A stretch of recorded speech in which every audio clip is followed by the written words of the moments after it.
Gua teriak-teriak gak bisa nafas. Gak ada yang nolongin.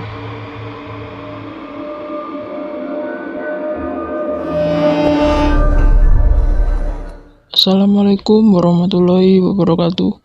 Pada kesempatan kali ini saya mendapatkan cerita dari seseorang, sebut saja Randy Renaldo. Randy adalah karyawan swasta di sebuah kantor di Jakarta. Ini adalah pendakian yang pertama di Gunung Lawu yang terkenal akan kemistisannya. Ia pergi ke Lawu bersama istrinya yang bernama Manda dan 3 orang lagi temannya yang bernama Niko, Bayu, dan Dimas. Setelah packing peralatan gunung, mempersiapkan logistik, serta pamit kepada orang tua, Randy dan Manda menuju rumah temannya di kawasan UI, tempat mereka janjian untuk bertemu. Siang itu, mereka berlima berangkat menuju terminal Kampung Rambutan, menaiki bis yang berangkat pukul 4 sore dan sampai di terminal bis Tirtonadi Solo pada pukul 2 dini hari. Setelah sampai, mereka beristirahat sambil menunggu bis kecil yang menuju terminal Tawangmangu. Bis itu datang. Mereka naik ke dalam bis dan ternyata penumpangnya hanya mereka saja. Randy dan Manda memilih duduk di belakang pengemudi. Mau kemana, Dik? Kami ingin mendaki Gunung Lawu, Pak. Lewat mana? Cemoro Sewu, Pak. Lah sampean dari mana? Dari Jakarta. Berapa orang? Kami 5 orang, Pak. Seketika sopir bis itu kaget dan melambatkan laju kendaraan sambil sesekali menengok ke belakang ke arah mereka. Mending kalian urungkan niat kalian untuk mendaki gunung. Gunung Lawu itu bukan gunung sembarangan. Banyak pantangan yang tak kalian ketahui. Randy dan Manda tatap-tatapan. Lalu tangan Manda memegang erat lengannya Randy. Ia khawatir dengan apa yang dikatakan Pak sopir. Naik Lawu nggak boleh ganjil. Kalian berlima kan? Daripada terjadi sesuatu yang tak diinginkan, mending kalian pulang saja. Lagi pula, di Lawu juga tak boleh memakai pakaian ataupun benda-benda yang serba hijau. Dan ternyata Randy saat itu memakai jaket berwarna hijau. Sontak mereka pun hanya terdiam mendengar penjelasan dari Pak sopir. Dalam hati Randy pun sedikit merasa ketakutan, tapi mau bagaimana lagi? Masa iya harus pulang lagi? Kalian niatnya kesini mau apa? Kami niatnya kesini hanya ingin menikmati keindahan alam, Pak. Lebih baik kalian pulang saja daripada nanti kenapa-kenapa. Saya nggak ada niat macam-macam, Pak. Saya hanya ingin bertamu dengan baik.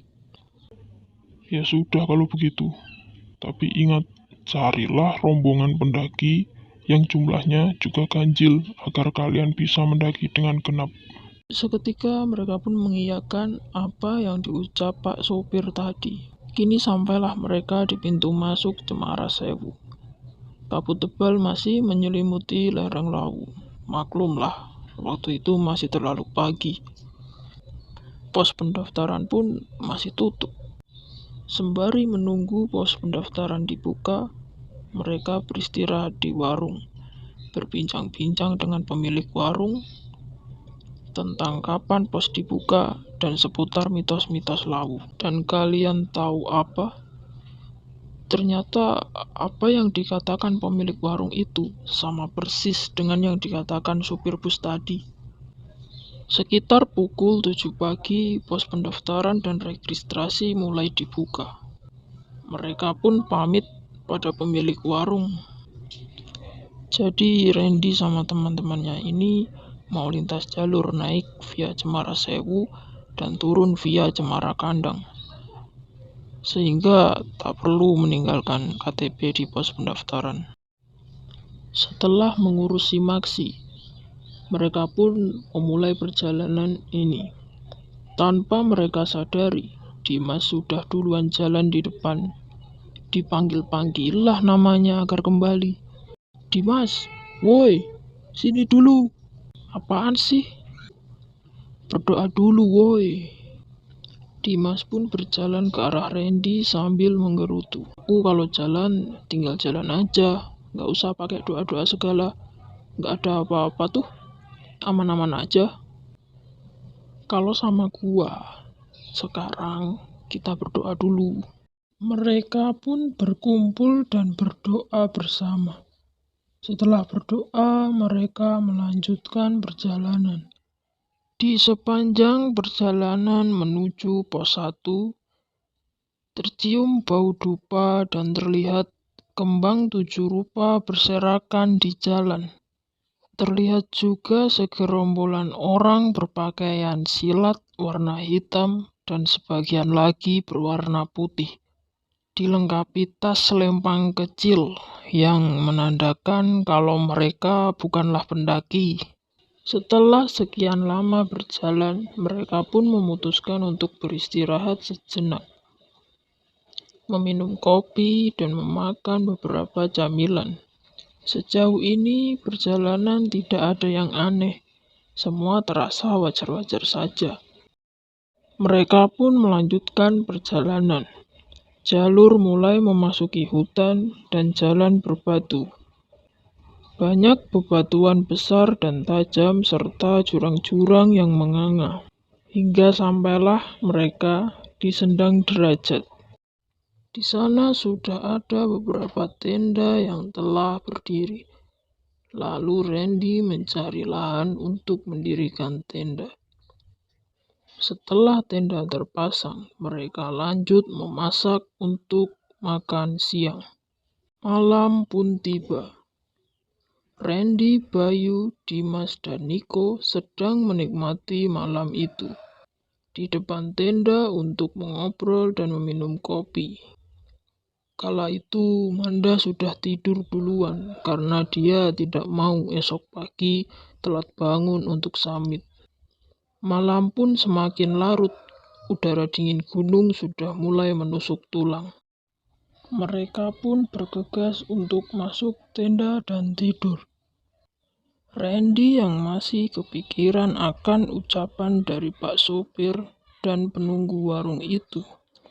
Ia tidak berani untuk memakai jaket yang berwarna hijau tadi. Ia hanya menaruhnya di dalam keril. Pukul 4 pagi, Manda yang sudah bangun terlebih dulu membangunkan Randy, Bayu, dan Niko. Karena Dimas susah buat dibangunkan, akhirnya mereka lanjut memasak untuk sarapan. Tiba-tiba, kalian kok nggak bangunin gua sih? Gua teriak-teriak gak bisa nafas. Gak ada yang nolongin. Sontak Randy dan yang lainnya bengong mendengar apa yang dikatakan Dimas. Emang lu teriak-teriak? Gua gak denger. Emang kalian denger? Manda, Bayu, dan Niko langsung menggeleng. Dan mereka menyangka kalau Dimas ini cuma mimpi. Dimas yang masih menggerutu dan kesal karena dia tak dipercayai, akhirnya pun mengalah. Mereka lanjut sarapan dan prepare untuk ke puncak. Jadi karena mereka ini lintas jalur, maka semua peralatan dan juga tenda dibawa. Singkat cerita, sampailah mereka di puncak. Menikmati keindahan alam dengan mengobrol, meminum kopi, dan berfoto-foto. Setelah puas berada di puncak, mereka pun bergegas turun. Perjalanan turun lebih mudah, akan tetapi tiba-tiba muka Manda terlihat pucat. Begitu juga dengan Niko. Sepanjang perjalanan naik sampai saat turun, dia hanya diam saja. Capek banget ya. Tiba-tiba saja tanah yang diinjaknya longsor dan dia terperosok, tersangkut akar di tengah trek. Sontak Randy membantu Manda untuk berdiri dan mengambil keril yang tersangkut pada akar. Beruntung, tidak ada luka yang serius pada tubuh Manda. Mereka pun istirahat sejenak sambil meredakan sedikit kepanikan yang baru saja terjadi. Kenapa aku ngomong gitu ya, Bang? Padahal di gunung nggak boleh ngomong yang nggak baik-baik. Kejadian beneran kan? Randy pun memberi isyarat agar Manda diam dan tidak melanjutkan bicaranya. Mereka pun melanjutkan perjalanan turun, hingga tibalah mereka di hutan yang pernah terbakar beberapa waktu lalu. Randy merasa ada yang aneh dengan rombongannya. Akhirnya Randy pun bertanya kepada Manda, "Kita berapa orang, Dek?" 5, Bang. Akan tetapi Randy merasa yakin sejak berada di hutan yang bekas terbakar ini, jumlah rombongan mereka menjadi 6 orang. Ketika Randy menoleh untuk melihat Manda, ia pun melihat ada seorang perempuan yang berjalan tepat di belakangnya.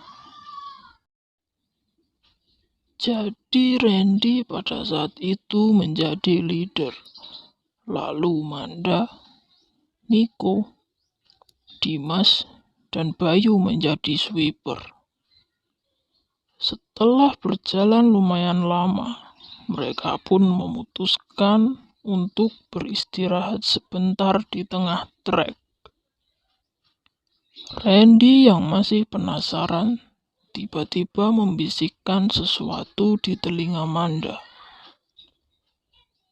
"Kamu yakin kita berlima, Dek?" 6, Bang.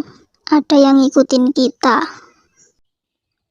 Jawab Manda setengah berbisik, takut terdengar yang lain. Perempuan, Bang. Dia minta ikut pulang. Bilangin, jangan ikut pulang ke Jakarta. Udah, nggak apa-apa kok. Biarin aja. Dia nangis-nangis sejak tadi. Badannya hangus terbakar. Randy pun hanya terdiam. Ia mulai khawatir. Seketika langsung berdiri dan mengajak untuk melanjutkan perjalanan turun. Aura di tempat itu semakin membuat tak nyaman. Nico hanya terdiam saja. Wajahnya tampak pucat. "Lu itu kenapa, Nick? Dari kemarin diem aja. Kalau ada apa-apa bilang dong." "Aku nggak apa-apa, Bang."